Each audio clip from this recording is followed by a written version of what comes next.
Jonah, what's the strangest car you've had to sell? Is there any oddities or anything? There's not been anything that's just really stood out. However, what comes to mind with that question though is my granddad had this limo at one point. He had purchased it from an auction, and so he had a limo. He sold it to somebody, but somebody come up and wanted it. You should drive around in a limo, but you're driving it. Yeah. Oh, that'd be great. A stretch limo. Yeah. But You know, it'd be funny if I bought a early 80s stretch limousine that had been used for like 600 proms, and it has 140,000 miles on it, but I drive it. Yeah.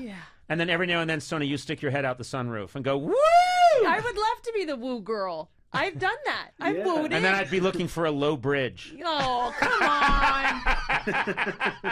It would Come on. Oh, it just grazed the bun of your hair. That's all. Come on. No. So, now it looks like you got some tattoos on your chest. Is that right, Jonah? You got your shirt open. I see some tattoos there. How much ink you got?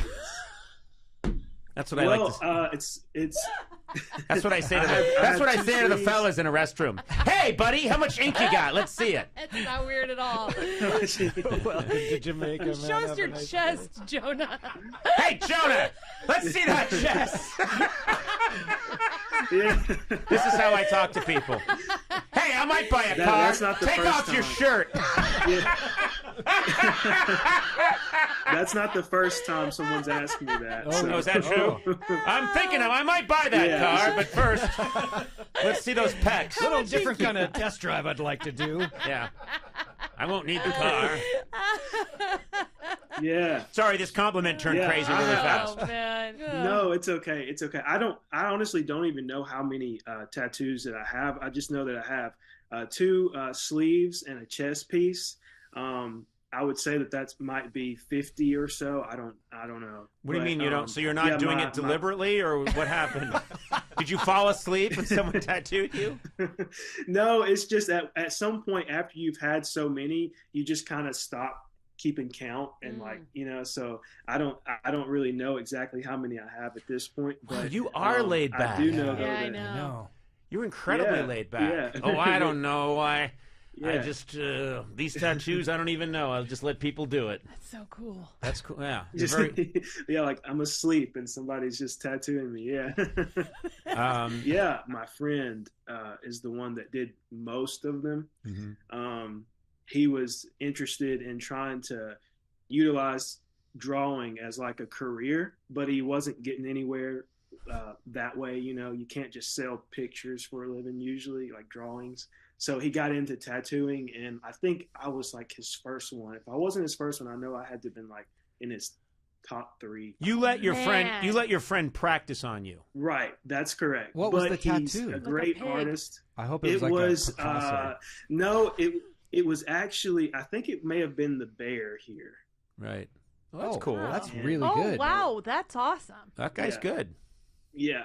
So I had full confidence in him from the jump, pretty much. Yeah. I didn't doubt him for a second. So you said you have a 3-year-old child, is that right? I do. Her name's Ella, and in the days, coming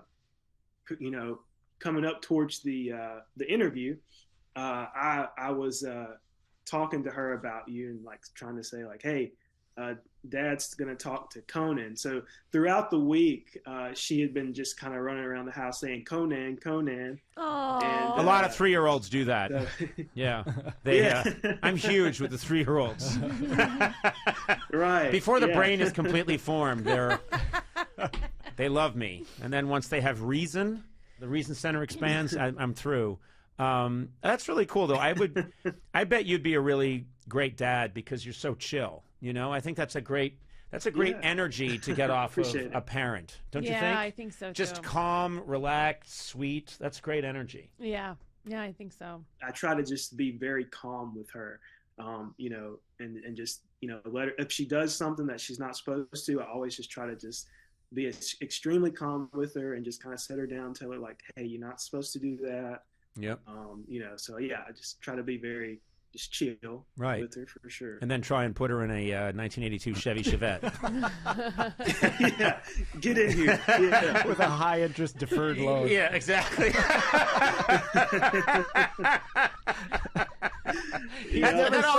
That's really good parenting. Is put that kid in a. I see you in a Cordoba.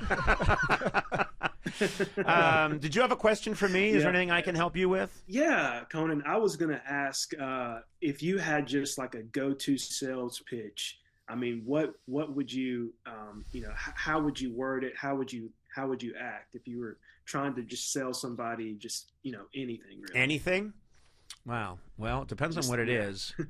I would say this heroin. Oh. Well, I'm sorry. Okay, maybe that's the wrong way to go. Yeah. No. Stuff sells itself. Sorry, yeah, you're right. I just was trying to pick up a product that didn't need a lot of selling. I think I agree with you. I'm very bad at convincing people to do something.